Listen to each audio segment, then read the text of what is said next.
आज हम जानने वाले हैं 4 वी टाइप्स इंजन्स जो कि है V16, V18, V20, V24 engines. पहला हम इंजन पढ़ने वाले हैं वो है V16 इंजन। इसको V16 इंजन इसलिए कहा जाता है क्योंकि इसके एक बैंक में 8 सिलेंडर होते हैं और दूसरे बैंक में 8 सिलेंडर होते हैं। दोनों को जोड़ दिया जाए तो 16 सिलेंडर पिस्टन बन जाते हैं और इनका जो शेप होता है वो वी शेप का होता है, तो इसलिए इसका जो एंगल होता है वो 60 से 90 डिग्री प्रेफर करा जाता है। इस अगर इंजन इस एंगल के बीच में होगा तो इससे क्या होता है, वाइब्रेशन कम होती है। अगर 90 डिग्री से ज़्यादा एंगल होगा तो वाइब्रेशन इंजन में ज़्यादा होने लग जाती है।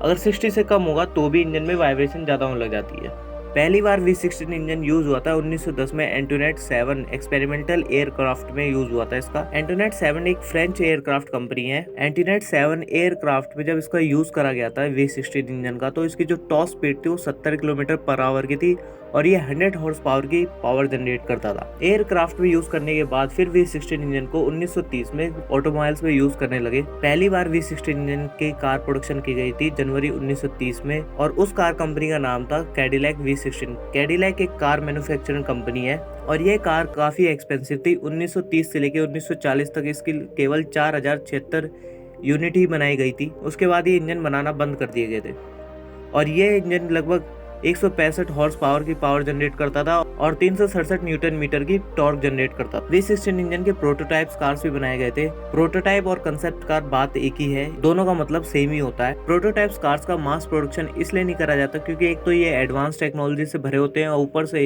इनका जो रेट होता है वो काफी हाई होता है। पीयरलेस मोटर कंपनी ने V16 इंजन के प्रोटोटाइप को डेवलप किया था 1930 से पहले। फिर BMW गोल्डफिश ने V16 को डेवलप करा था।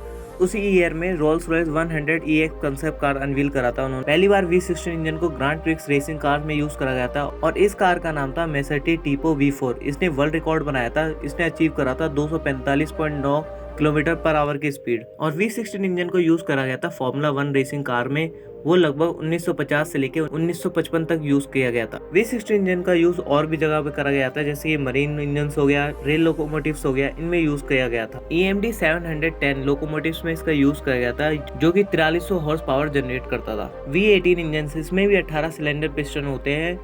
एक बैंक में 9 सिलेंडर होंगे और दूसरे बैंक में 9 सिलेंडर पिस्टन होंगे और इसका यूज करा जाता है हॉर्स ट्रक में, इलेक्ट्रिसिटी जनरेट करने में, रेल ट्रांसपोर्ट में और मरीन प्रपोल्शन में। मरीन प्रपोल्शन एक मैकेनिज्म हो सकता है या एक सिस्टम बोल सकते हैं हम इसको, जो कि थ्रस्ट जनरेट करता है पानी में बोट को मूव करने के लिए। और इस इंजन का एल्को लोकोमोटिव्स में भी यूज करा जाता है जो कि लगभग 4500 हॉर्स पावर की पावर जनरेट करता है। V18 इंजन को ऑटोमोबाइल्स में यूज करा ही नहीं गया। अब जानते हैं V20 इंजन के बारे में। इसके सिलेंडर पिस्टन होते हैं वो एक बैंक में होते हैं और दूसरे 10 सिलेंडर पिस्टन होते हैं दूसरे बैंक में होते हैं। V20 इंजन एक डीजल इंजन है और इसको यूज करा जाता है लोकोमोटिव्स में, हॉल ट्रक्स में और इलेक्ट्रिक जनरेटर्स में और मरीन एप्लीकेशंस में यूज करा जाता है इसका। मर्सिडीज बेंज ने 1930 में प्रोड्यूस करे थे लार्ज बड़े V20 इंजन्स मरीन एप्लीकेशंस के लिए और कई तरह की सबमरीन्स में भी इस V20 इंजन्स का यूज करा गया था। 1930 में AMD 645 डीजल लोकोमोटिव्स में इसका यूज करा गया था जो कि 2 स्ट्रोक टर्बो इंजन थे, जो कि 211 लीटर का इंजन था। और हम इंजन को 2 टाइप्स में पढ़ते हैं, एक लीटर में और दूसरा होता है सीसी में।